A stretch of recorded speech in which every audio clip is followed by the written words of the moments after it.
은퇴가 아니라 경제절벽 60대 파산이 45%가 된 대한민국의 현실. 사람들은 흔히 은퇴를 이렇게 상상합니다.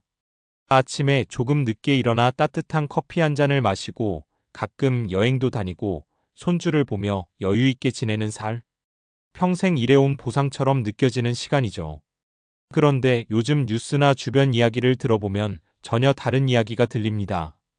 은퇴하고 나서가 더 힘들다. 일을 그만둔 순간부터 돈이 무섭게 줄어든다. 생각보다 오래 사는데 준비는 안 되어 있다. 그래서 어떤 사람들은 은퇴를 인생 이막이 아니라 경제 절벽이라고 말합니다. 회사에서 나오는 순간 월급이라는 안정적인 소득이 사라집니다. 하지만 생활비, 의료비, 자녀 지원, 대출 같은 지출은 그대로 남아 있습니다. 심지어 평균 수명은 계속 늘어나고 있습니다. 즉, 돈이 들어오는 시간은 짧아지고 돈이 필요한 시간은 길어지는 구조가 된 것이죠. 그래서 지금 대한민국에서는 조금 충격적인 현상이 나타나고 있습니다. 개인 파산 신청자 중 60대 이상 비율이 약 45%에 이른다는 통계입니다. 은퇴 이후 안정적인 삶을 꿈꾸던 세대가 오히려 경제적으로 가장 취약한 세대가 되는 현실. 왜 이런 일이 벌어지고 있는 걸까요? 오늘은 이 문제를 조금 현실적으로 이야기해 보려고 합니다. 그리고 실제로 우리 주변에서 충분히 일어날 수 있는 세 가지 사례를 통해 노후 파산의 이유를 살펴보겠습니다. 1. 은퇴하면 쉴 줄 알았는데 다시 일해야 했다. 첫 번째 사례입니다.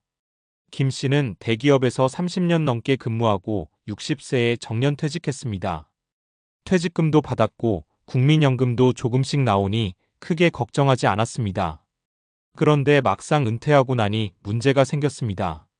월급이 있을 때는 몰랐는데 생활비, 보험료 관리비, 식비, 차량 유지비가 계속 나갔습니다. 국민연금은 월 90만 원 정도였습니다. 하지만 실제 생활비는 최소 250만 원 이상이었습니다. 결국 김 씨는 은퇴 1년 만에 다시 일을 찾게 됩니다.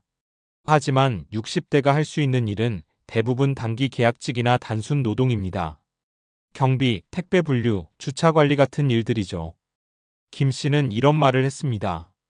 은퇴 후 삶은 여유가 아니라 생존이더라. 이 사례에서 보이는 문제는 간단합니다. 노후 소득이 생활비를 따라가지 못하는 구조입니다. 2. 자식에게 다 써버린 부모의 노후.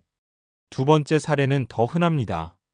박 씨 부부는 평생 자녀 교육에 모든 것을 투자했습니다. 학원비, 대학 등록금, 유학비까지 지원했습니다. 결혼할 때도 전세자금 1억 원을 보태줬습니다. 당시에는 이렇게 생각했습니다. 자식 잘 되면 다 좋은 거지. 하지만 은퇴 후 상황이 바뀌었습니다. 퇴직금 대부분이 자녀 지원에 들어갔고 남은 돈은 생각보다 많지 않았습니다. 문제는 여기서 끝나지 않았습니다. 나이가 들자 병원비가 늘기 시작했습니다. 그리고 어느 순간부터 적금과 예금이 빠르게 줄어들기 시작했습니다. 결국 박 씨 부부는 집을 팔고 작은 아파트로 이사했습니다. 이 사례는 한국에서 매우 흔한 패턴입니다. 부모 세대가 자신의 노후보다 자녀를 먼저 생각하는 구조입니다. 하지만 현실적으로 보면 노후는 생각보다 길고 의료비는 생각보다 많이 듭니다. 그래서 요즘 전문가들은 이렇게 말합니다. 자식보다 노후가 먼저다. 조금 냉정하게 들릴 수도 있지만 현실적으로는 맞는 말입니다. 3. 은퇴 후 사업이 마지막 기회라고 생각했다. 세 번째 사례입니다. 이 씨는 은퇴 후 새로운 도전을 하고 싶었습니다. 그래서 치킨집을 열었습니다. 주변에서도 많이 하는 사업이고 프랜차이즈라 안정적일 거라고 생각했습니다. 하지만 현실은 달랐습니다. 배달 경쟁이 심해졌고 재료비와 임대료가 계속 올랐습니다. 결국 2년 만에 가게를 접게 됩니다. 문제는 여기서 끝나지 않았습니다. 창업할 때 대출을 일부 받았기 때문입니다. 가게는 사라졌지만 대출은 그대로 남았습니다. 이 씨는 결국 개인회생을 고민하게 됩니다. 이런 사례는 실제로 매우 많습니다. 통계적으로도 은퇴 후 창업 성공률은 생각보다 낮습니다. 특히 문제는 은퇴 후 창업은 재도전 기회가 거의 없다는 점입니다. 젊을 때 사업 실패는 경험이 되지만 노후의 사업 실패는 재정 붕괴로 이어질 수 있습니다. 왜 이런 일이 점점 늘어날까? 노후 파산이 늘어나는 이유는 몇 가지 구조적인 문제 때문입니다. 1. 기대 수명이 너무 길어졌다. 지금 한국 평균 수명은 약 83세입니다. 하지만 정년은 여전히 60세 전후입니다. 즉, 20년 이상을 추가로 살아야 하는 구조입니다. 준비되지 않으면 이 시간은 굉장히 길게 느껴질 수 있습니다. 2. 노후 준비를 늦게 시작한다. 많은 사람들이 이렇게 생각합니다. 나중에 준비해도 되겠지. 하지만 노후 준비는 시간이 가장 중요한 요소입니다. 예를 들어 30세에 시작한 사람과 50세에 시작한 사람은 같은 금액을 넣어도 결과가 크게 달라집니다. 3. 자산이 집에 너무 몰려 있다. 한국의 특징 중 하나입니다.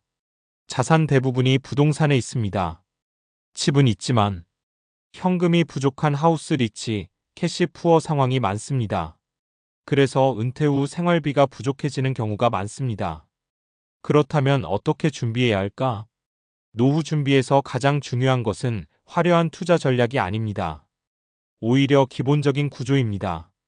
첫 번째는 지출 구조 관리입니다. 은퇴 후에는 생활비를 낮출 수 있어야 합니다. 두 번째는 지속적인 소득입니다. 연금, 투자 배당, 소규모 일자리 등 여러 개의 소득 구조가 필요합니다. 세 번째는 현금 흐름 자산입니다. 단순히 집값이 오르는 것보다 매달 현금이 들어오는 구조가 중요합니다. 마지막으로 많은 사람들이 은퇴를 이렇게 생각합니다. 언젠가 준비하면 되는 일. 하지만 현실은 조금 다릅니다. 은퇴는 갑자기 오는 이벤트가 아니라 수십 년 동안 준비해야 하는 과정입니다. 지금 대한민국에서 벌어지고 있는 60대 파산 증가 현상은 단순한 개인 문제가 아니라 사회 구조가 바뀌고 있다는 신호일 수도 있습니다. 그래서 중요한 질문은 이것입니다. 언제 은퇴할까? 가 아니라 은퇴 이후에도 어떻게 살아갈 것인가? 이 질문을 조금 더 빨리, 조금 더 현실적으로 고민하는 사람만이 경제 절벽이 아니라 인생 이막을 맞이할 수 있을지도 모릅니다.